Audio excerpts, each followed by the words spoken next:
Em 1979, chega à igreja o pastor Antônio Nogueira de Carvalho e a sua esposa Nete. E eles vinham para a nossa igreja como seminaristas. Eles já vinham para a igreja como seminaristas, solteiros, e começaram a trabalhar na igreja e depois casaram. Primeira vez, o primeiro dia que ele veio conhecer a igreja, ele ficou na minha casa. E graças a Deus eu tive o privilégio de hospedá-los. Teve um tempo que eles moraram na minha casa. O pastor Carvalho é uma pessoa inesquecível. Foi um pastor, foi um amigo, foi um pai, foi pedreiro. O pastor começou a construir o local onde hoje funciona a biblioteca, que logo foi usado para uma escola para crianças, em parceria com a prefeitura. Ele trabalhava, ele pegava no pesado quando precisava, não tinha esse negócio de pegar mandar o irmão pegar um tijolo e ele ficar de olho, não. Ele ia, trabalhava mesmo, fazia massa. Construiu o salão lá atrás. Quem trabalhava eram os irmãos da igreja, não tinha pedreiro. Pastor Carvalho, dentro do buraco, cavando a base. Parecia um tatuzinho lá dentro. E as mulheres fazendo almoço pro povo. E depois pedi permissão ao pastor Carvalho para fundar uma escola. E ali foi feito aquele salão. Foi colocado o nome de José Salgado, né? E ali eu comecei a ensinar, foi quando a escolinha cresceu. Quando eu comecei era particular, depois o pastor passou ela para a prefeitura. Funcionou lá dentro, era com crianças pequenininhas. E era com Diana Mello. E eu me recordo muito bem dessa escolinha. Não sei quanto tempo passou, mas a que iniciou comigo, que era a Escola Municipal Batista Betânia, foi em 85. Nós fomos à procura da então secretária de Educação, dona Menaíde Farias, professora Menaíde Farias. E ele foi dizer, gostaria que fosse organizada ali uma escola pública. Escola Municipal Batista Betânia. E aí ela ficou impressionada com o discurso dele, até porque ele usou uma frase que ela depois mandou colocar num cartaz. Quando eu cheguei lá, voltei à secretaria, eu acho que uma semana depois, não lembro bem, estava lá o cartaz na parede. Ele disse assim para ela: quem não vive para servir, não serve para viver. Nesse momento, a irmã Olga era tesoureira da igreja, e junto com o irmão Pedro, irmão Nicolau e irmão Eduardo Coelho, foram à procura de uma casa para que o pastor Carvalho pudesse morar, e pudesse também, dessa forma, se dedicar à igreja de forma integral. A igreja fez uma campanha de 3 meses e assim conseguiu levantar o dinheiro necessário para comprar a casa pastoral que fica na Rua da Paz. Aí o irmão João Florencio disse: o que eu apurar essa semana e no sábado, na minha livraria, era uma livraria e vendia muitas coisas, não era só livraria, vendia também miudeza, muita coisa. O que eu apurar, eu entrego. Meus amados, ele vendeu tudo, quase tudo que tinha naquela livraria. Deus mandou todo mundo para comprar tudo aquilo. Que ele ficou extasiado, porque ele botou Deus à prova. E Deus o provou. Chegou com um saco de dinheiro, não contou e me entregou.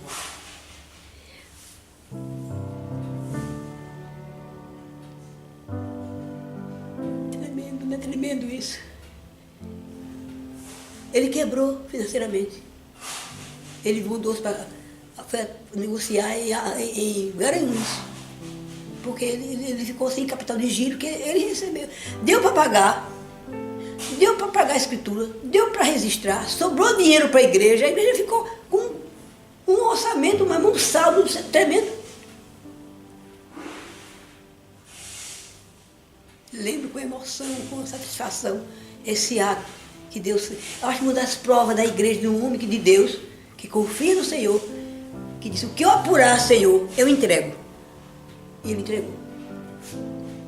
Pastor Carvalho, voltando assim a falar do pastor Carvalho, o pastor Carvalho ficou famoso em Gravatá, famoso mesmo, era uma personagem mesmo em Gravatá, pela gargalhada. Ele dava cada risada gostosa, eu creio que ele dá aquela risada até hoje. Se tivesse reunido em algum lugar e tivesse aquela gargalhada no meio, o pessoal dizia: ó, o pastor Carvalho tá ali. Não atingia ninguém, sempre sorrindo e fazendo amizade.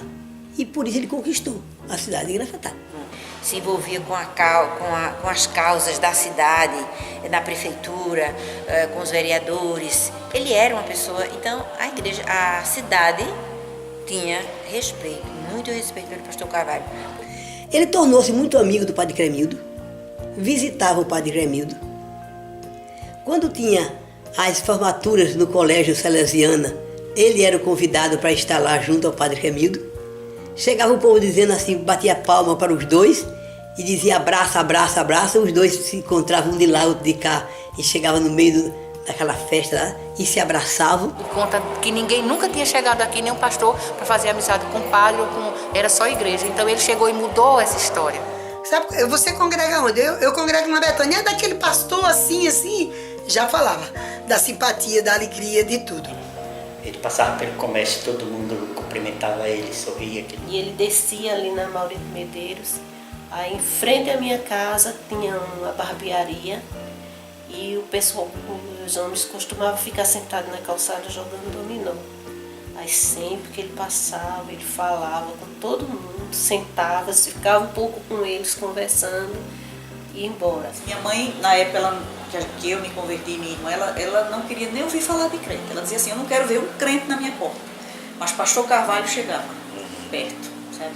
Ela tinha a maior consideração por ele. Gostava de jogar bola, não sei se jogava bem, né? Uma bola de futebol, calção, camiseta, chuteira e a Bíblia do outro lado. Ele sabia lidar com o jovem. Tava no sangue. E quando ele chamava, o jovem obedecia. Ele chamava o jovem era a igreja cheia, porque ele trabalhou muito, né? Que os jovens da cidade na época chamavam ele de frade. Ele não era pastor, era frade. O coral da igreja cantava, era convidado para cantar na Câmara de Vereadores de Gravatá. Na maçonaria cantou várias vezes. Nete era quem tomava conta da música, quem tomava conta de tanta coisa na igreja. O coral da Igreja Batista Betânia vai se apresentar. Pronto, aí realmente chamava atenção, porque era muito bom. Eu passei muito tempo como secretária da igreja, até que um dia também eu vim exercer a tesouraria de presidente de mocidade, a presidente do grupo Reencontro, que era das moças. Gente, precisa ver. Era um sucesso. Nete, então, era uma mulher maravilhosa. Ela se envolvia com as senhoras. Luzinete não tem nome de anjo, embora seja luz, né? Mas Luzinete, ela tem algo de anjo nela. Aí de você se levar um carão dela. Mas ela corta assim como navalha, você não sente, quando viu já tá cortado. E ela sabe, com a mesma intensidade com que corta, ela sabe sarar. E ela falava de tudo que você pudesse imaginar para entrar no âmago das mulheres. Saber as dificuldades que elas passavam com o filho, com o marido, com o relacionamento, tudo. Nete, ela se envolvia. Luzinete é uma poesia de gente. E eu me emociono muito porque eu me lembro do irmão Nicolau, nosso amado irmão Nicolau. Ele dizia assim, com aquele dedão que dá 3 do meu indicador assim, Luzinete. Ele conseguia defini-la numa frase. Vai pro céu com tripa e tudo. E chegávamos lá e aquele bebezinho lindo que foi a Lidiane, a menina que nasceu ali. E ali nós ajudávamos a Nete em tudo. Uma lavava, outra passava, outra cozinhava, era uma festa. Mas por que nós fazíamos isso? Porque ele era merecedor, eles, o casal. Eles nunca foram perfeitos, mas eles realmente foram feitos um pro outro. Mas o pastor Carvalho, sem comentário, ali foi a paixão da nossa igreja, foi o pastor Carvalho. E o pastor Carvalho não foi um pastor. Ele fez um papel de pai para mim. Era uma alegria tão grande que parecia que o pastor era da família. Quer dizer, foi um pastor diferente de todos. Ninguém via a figura do religioso, via a figura de um homem normal, comum. E foi um pastor que realmente fez diferença na minha vida. Ele não era só o homem das mensagens, dos sermões. Ele era o homem da prática de vida. Eu acredito ter sido o pastor que mais marcou a igreja. Ainda hoje a igreja ama o pastor Carvalho. E como ama. Ele encarnou realmente a figura de um pastor, de fato e de direito.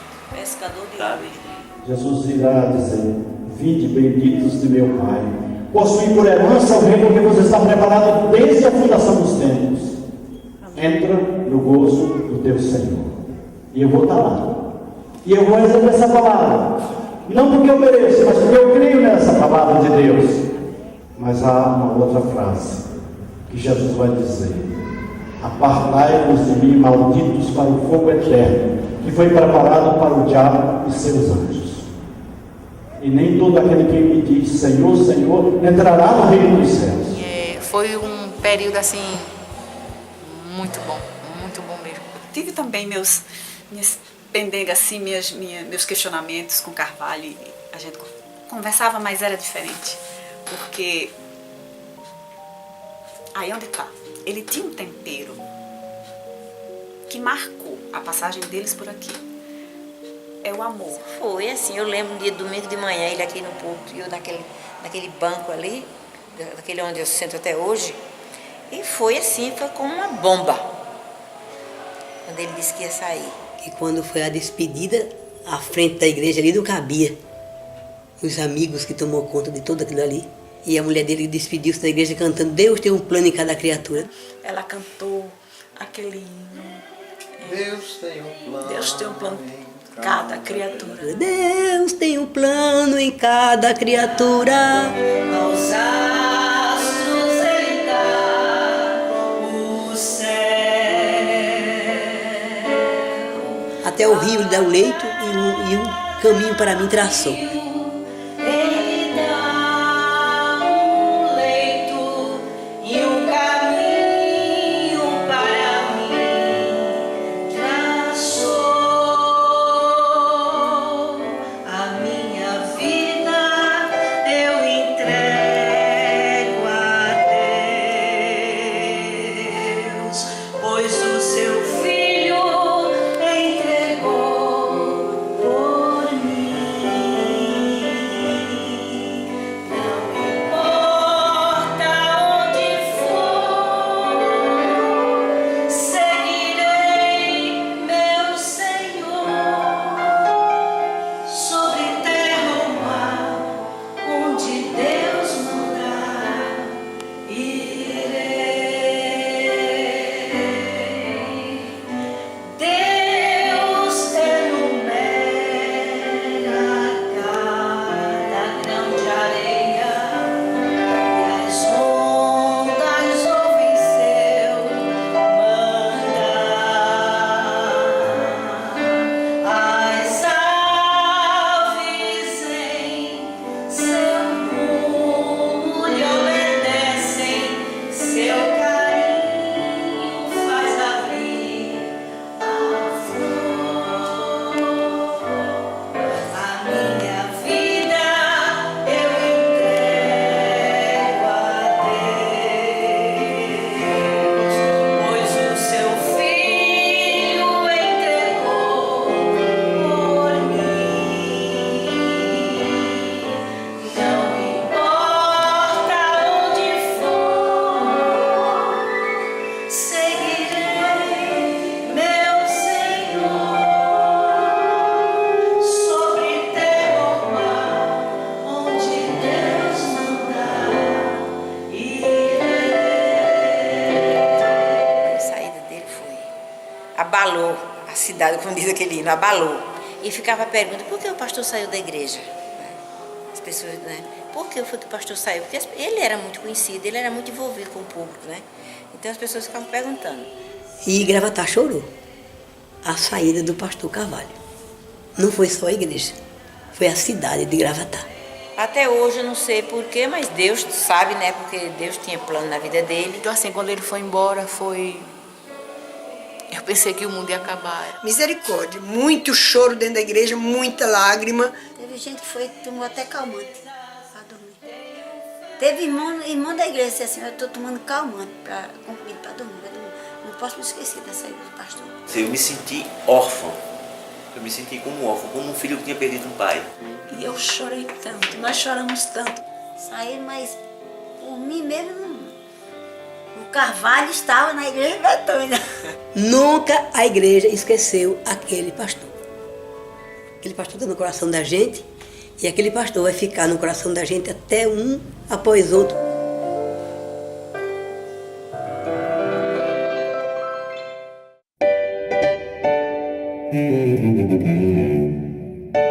Em 1985, a igreja convida o seminarista Flávio Germano de Sena Teixeira, filho do irmão Nicolau, que tinha sido enviado pela igreja para o seminário. Ele foi consagrado pastor e assumiu a Igreja Batista Betânia com apenas 19 anos. Foi o pastor mais jovem da nossa igreja, e aí o irmão Nicolau dizia, mas puxa vida, como Deus é bom. Um descendente de Manuel Botelho ser pastor evangélico.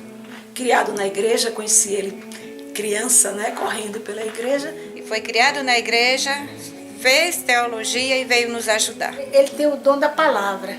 Ele foi questionado por alguns irmãos por ter que passar apenas o fim de semana na igreja, devido aos seus estudos em Recife. Uns aceitavam, claro, se ele está estudando, como é que ele vai deixar de estudar? E aí ele foi também, logo terminou também o curso dele, que ele fazia tempo, que logo novinho já estava no seminário. Mas mesmo assim ele queria fazer outros cursos e queria vir ser um pastor não integral. Chegava aqui na sexta-feira de noite e voltava na segunda. E alguns membros da igreja não aceitou. O pastor Flávio Germano saiu e ficou a igreja sem pastor. Vários meses, quase um ano, sem pastor. Houve mais um período sem pastor, com o diácono José Gomes novamente na direção da igreja.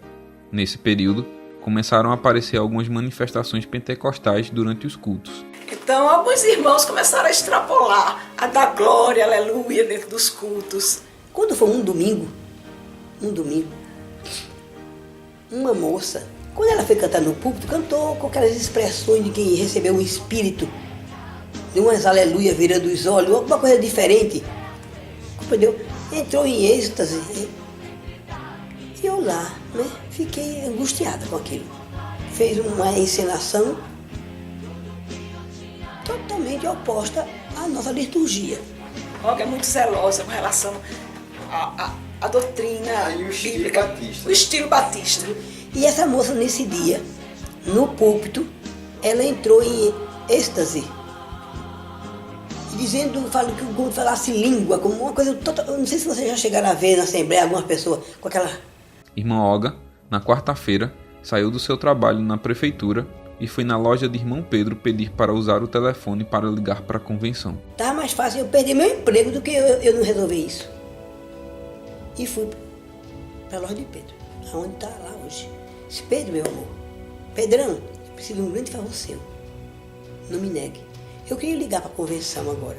Quando chegar a conta, eu estava até com dinheiro, já deixo aqui. Não precisa não, que é isso? E depois você dá, se for pouca coisa, eu não vou querer. E ele foi lá, abriu a agenda dele, ligou para a convenção. E me deu.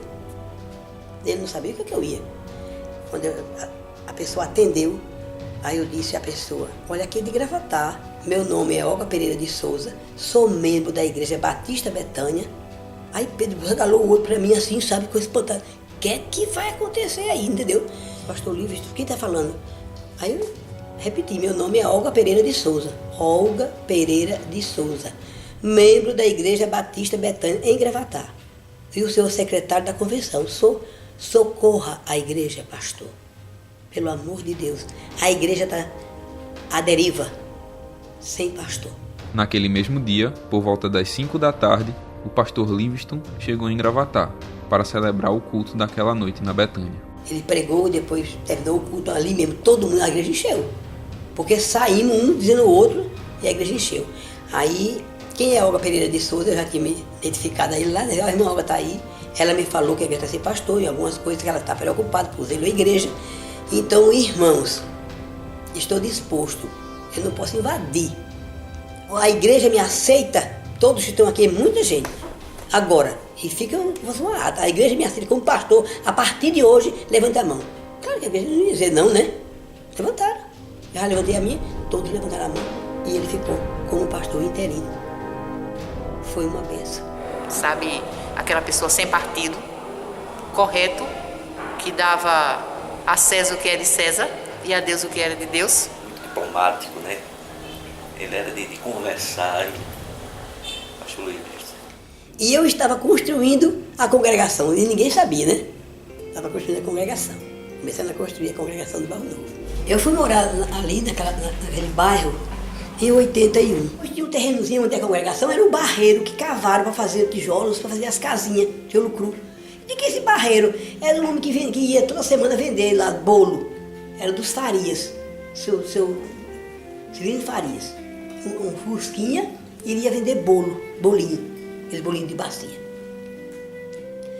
Eu disse, seu Severino, o senhor vende um buraco, esse barreiro aí? Vende. Estou por 50 milhões. Tudo isso, um buraco. É numa esquina, aqui dá uma casinha boa, dá uma vendinha boa, um boteco bom. Eu disse, soube dar 15 dias, dou, até mais. Aí depois Paulo disse, a senhora tem um tostão, 50 milhões.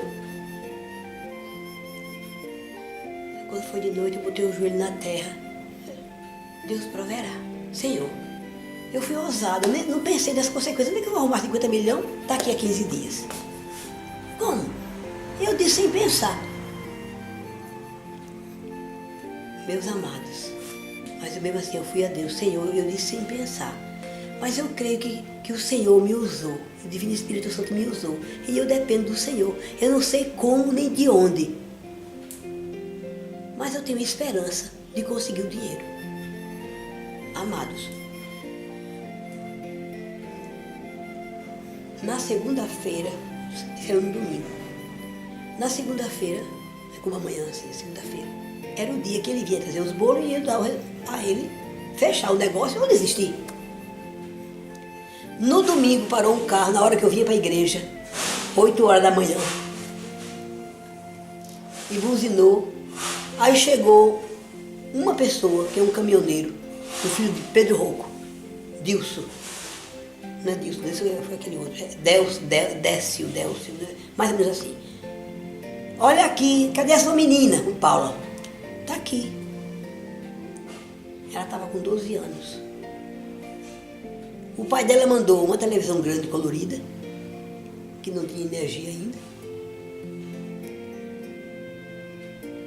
e 50 milhões de reais. 50, certinho. Eu contei o dinheiro, olhei para ela. Aí dei na mão dela, ela foi na minha mão o pacote. É seu para pagar o terreno.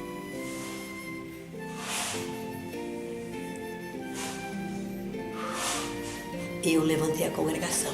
Aí eu chamei o pastor Carvalho para ir na prefeitura. Se a senhora me quer aqui comigo, ele pôs eu assinar e fazer uma petição de um salão, de um prédiozinho lá do Barro Novo para a igreja. Que prédio é esse? Eu construí para fazer uma congregação para a igreja. Estou doando a igreja, está pronto.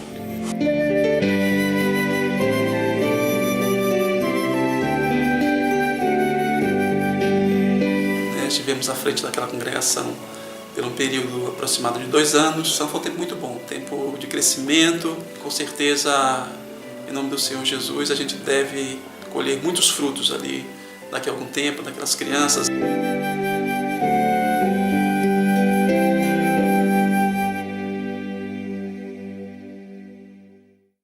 Até então, foram 13 pastores em 30 anos de igreja.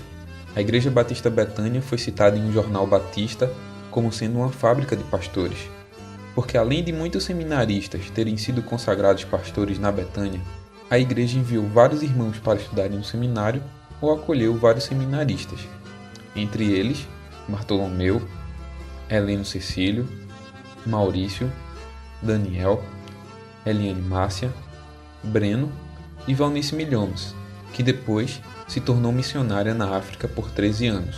Eu me lembro também da preocupação de Helena, não só com a nossa formação cristã, mas também dentro do papel social, né? Com coisas simples, até dar um nó de gravata. Eu sou profundamente grato a Deus porque iniciei a minha caminhada cristã na Igreja Batista Betânia, com a ajuda dos irmãos, com a compreensão dos irmãos. A Igreja Betânia tem essa visão, né, de enviar.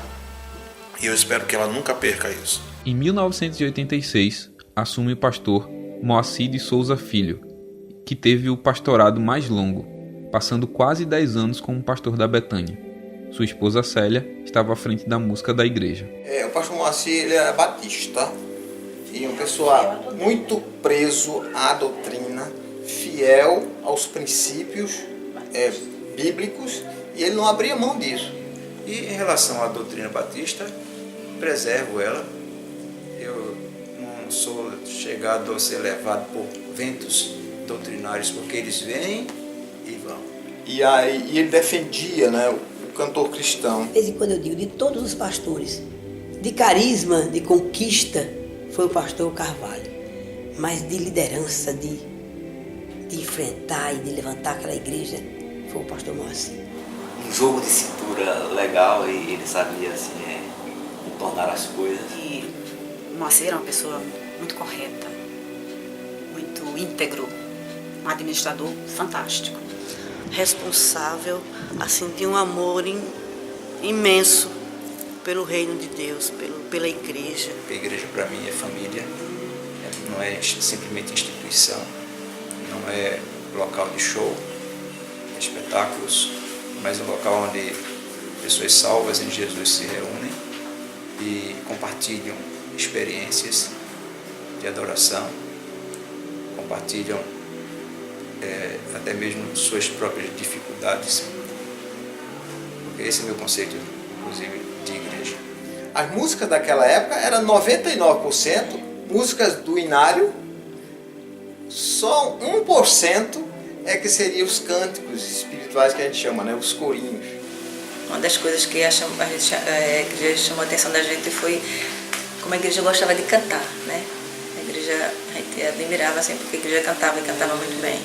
Nós apresentamos um musical com as crianças, que até na época Pedro colocou até propaganda no Diário de Pernambuco. E aí a gente começou a fazer cantatas de coro de adulto mesmo, né? Na época do pastor Moacir, na nossa igreja surgiu um momento assim da gente fazer estudo bíblico nos Jares. Foi quando eu fiz estudo bíblico com Lourdinha, com Zefinha, com Zélia. Eu era forçada a estudar porque eu dizia assim, se surgir uma pergunta tal, como é que eu vou responder? Então eu era obrigada a estudar a palavra de Deus. Era uma coisa tão boa, tão gostosa, que eu guardo muito esse momento de evangelismo. E que eu sinto muito hoje a igreja não fazer isso. O pastor Moacir inicia então a reforma da igreja e são realizadas várias campanhas, demonstrando assim a característica de um líder fiel e comprometido com o reino, que ensinava à igreja os mesmos valores.